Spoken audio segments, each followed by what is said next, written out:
Okay, so I'm going to do a video now on show prep. Now, firstly, I'd like to say I'm not claiming to be no show prep guru, but it's just over the years I've seen many people get ready for shows, and even between me and one of my training partners, we did up to 100 shows, and I had a lot of training partners that had done multiple shows, so I've seen a lot. And there are common mistakes that I see over the years, so I'm going to go through them. And I'm also going to tell you what I do when it comes to show prepping. And I think the first thing is people have got their off season, and in some cases they gain very, very good muscle and look really good and are ready to go on their show prep. And the first thing they do, and this is one of the first mistakes that is most common, is people will drastically drop their food down. They'll go, right, I'm on the diet now. Bang, they'll weigh it out really low.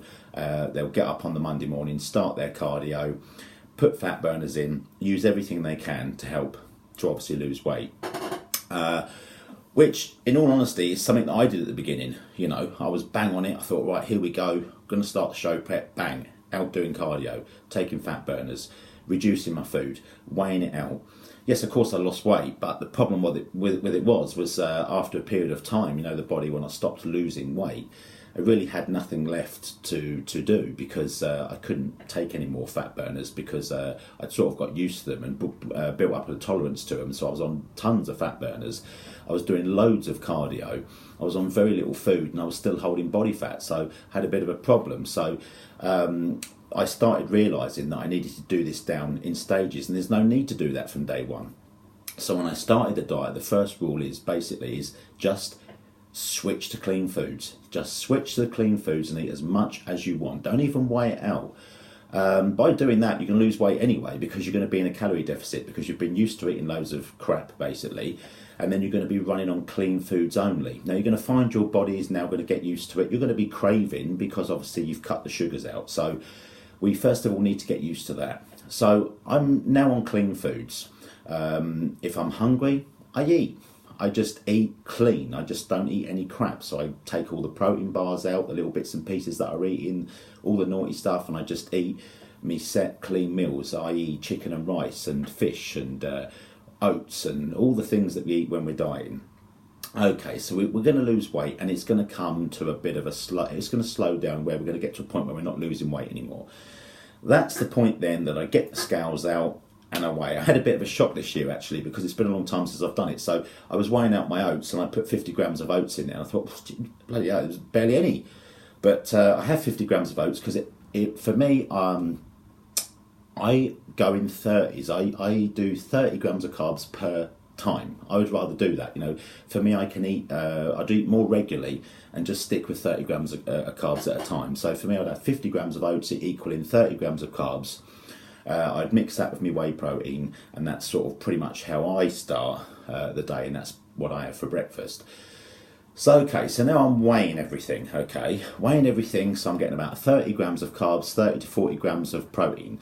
Now, this is, when you, these days, you get a lot of people that are doing diets, and the old gurus come out and they're writing these diets out, and it's like 36.2, getting the macros and all this and everything. Oh, look at this diet.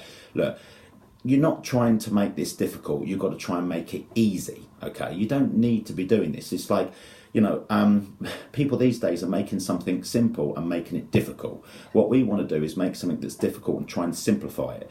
So, you know, I work in 30s. You know, we don't need to worry about 30.6. You know, it's 30.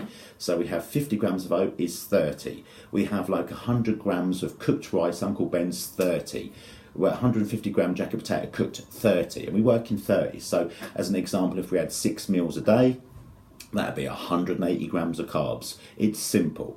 If we wanted 150 grams of carbs, we know that's 5 carb meals a day. If you only wanted 60 grams of carbs, that's 2 carb meals a day. Now, we could still eat more meals, but we just wouldn't have all of them meals with carbs. So that's the way I do it. Now, I know for me, if I have about 210, 240 grams of carbs, for me, that's sort of going to maintain me. when I'm sort of like dieting down, 150 to 180, and I'm dieting, so that's 5 to 6 meals a day. If I'm gaining, it'll be like 270, 300 grams of carbs, and then I will start to gain. And that's just me, but it depends on the size of the person, depends on, genetics, it depends on how active your day is. Have you got a manual job, or are you just sitting in the office? So for me, it's always been about 150 to 180 grams of carbs. If I stick with that, that pretty much pulls me down nicely. So, okay, so we're working in 30s. We're weighing our food. Okay, we're keeping it nice and simple. And then you'll get to a point when you're going to find like, oh, it's starting to slow down a bit. Now, for me, at that point, a lot of people then add the cardio. I'm not a great cardio lover. No one is. But, I don't mind doing it. If I have to do it, then I'll do it. On this particular occasion, on this diet that I've just done, I decided I'd rather sort of train twice a day and use weights rather than do cardio. But I say I don't do cardio, but I actually do. Instead of using the car all the time, I walk to places. I just become more active. But that happens anyway because I'm very sluggish off season. So for me, when I start dieting, I become more active anyway. I start doing more jobs around the house. My wife likes that one. I just do more, so I'm burning more anyway. But I chose to do weights in the morning and weights at night. And I've also got, if I want to, be a bit more active and just generally burning more off. And it was working for me. So I'm burning more now and I'm losing a little bit more weight. Great. Then I get to a point when it's sort of slowing down again. And that's the time when I entered my stage ripped fat burners. And they were just there. They just curbed the hunger, give me a little bit of energy back again. And I'm off again and I'm losing even more weight. And it's pulling down nicely, not struggling too much.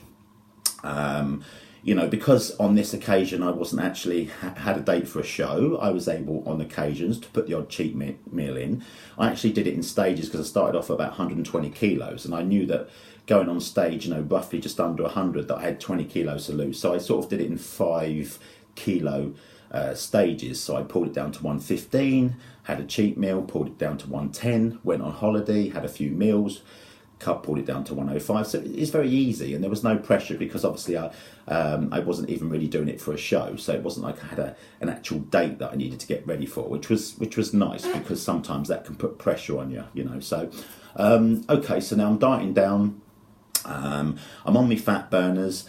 I'm getting low now, so I'm pretty much where I want to be. Now, at that point, I tend to sort of rotate the carbs a little bit now. So I get days where I sort of increase my carbs a bit, and I'll have a hard day where I, go a bit lower. So the carb rotation, just bouncing the carbs around, and then obviously at this point now, I'm pretty close. To be honest with you, at any time now, if I wanted to, I could pull it down to a point where I could do a show if I wanted. So that's the way that I do it.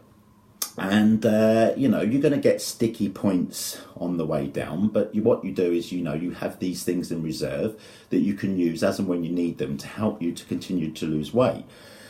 So, biggest mistake, okay, firstly, we've just gone through that, where people use all the tools from day one.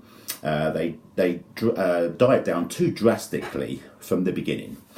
And then there's another key point here where you get to, where towards the end, your body fat's getting low. And I see people that drive the weight down, and they just get smaller and smaller and smaller and smaller. They don't actually get any more cut. They're just a smaller version of what they were. So I sort of found that there's a point there where you need to sort of, level the carbs out. You're a bit depleted. Glycogen is being depleted from the muscle. You're looking flat. So increase the carbs a little bit and just level it off. And you'll find you'll have, you give yourself time, the skin starts to tighten up and you start to come this way. You're actually going to always look better coming this way than you are coming down. So you'll find you actually get tighter and you actually look harder by actually filling up. So I have a period of time where I just let it settle, give the chance for the skin. You've got to remember, you've come down from all this weight, you've been bulked up for ages. That skin doesn't just go bang against a muscle. It needs time to tighten up. So I let things, and this is basically the stage I'm at now. And I find that I'm not losing any weight, but I'm getting more and more cut. So I'm just not driving it down, just where I'm sort of going to end up like a stick man. And the other biggest mistake that people make is that they're cardioing to death at this point. They're actually doing more cardio than weights. The weights have become less. They've become obsessed with cardio. And that's a big problem because I see people, chewing muscle up crazy. Of course, the other biggest mistake is not leaving long enough. People have gone really well, maintained good muscle, got towards the end. There's only 3 or 4 weeks left and they haven't left long enough. So what do? They smash the cardio, they smash the fat burners, they go on really strong fat burners, and then obviously at the end they chew muscle up and basically go on stage nowhere near as good as they should. So leaving long enough, that's the thing. People think that they want to do a short diet because they don't want to be dieting for long periods of time, but you need to. That last few pounds could potentially take a lot longer at the end. It comes off faster to start, and then at the end you have to chip away. If you want to get super ripped, you need to leave longer. Don't be scared of leaving it a long time, and get ready early. That was the biggest thing. If you get ready early, then you're not going to be stressing. Stress chews muscle. Just get ready early. Even if you're 4 weeks early, brilliant, because you'll find that the longer you're in shape for, the tighter you will get. No doubt about it, the drier you will get, because you increase your carbs slightly and you start drying out, getting fuller, and you just look better and better every day. Now, if you rush it towards the end and you lose weight drastically, you're going to find you're just not going to have that look, that sort of nice, grainy, hard look. So stay in shape longer. That's the other biggest mistake. People trying to do a quick diet because they don't want to enjoy the diet, make it last. Enjoy being in shape. There's nothing wrong with being ready for 4, 5, 6 weeks. You know what I mean? It's fine. So I started getting ready early, started looking more grainy, started looking better. And then obviously we're going to get to the last week, which I'm going to talk about on another video because that is a completely another thing. I see some madness, which is now called peak week. I mean, before it was, we just, it was the week before the show, but now it's called peak week. And people do some crazy things on peak week. I've seen the most amazing physiques ruined. Standing a week before me in the shop, I've gone, wow, it's unbeatable. A week later, it's been ruined because they've just done too much, So we're going to talk about that on another video. So these are sort of the way that I would bring it down. These are sort of some of the mistakes that people tend to make.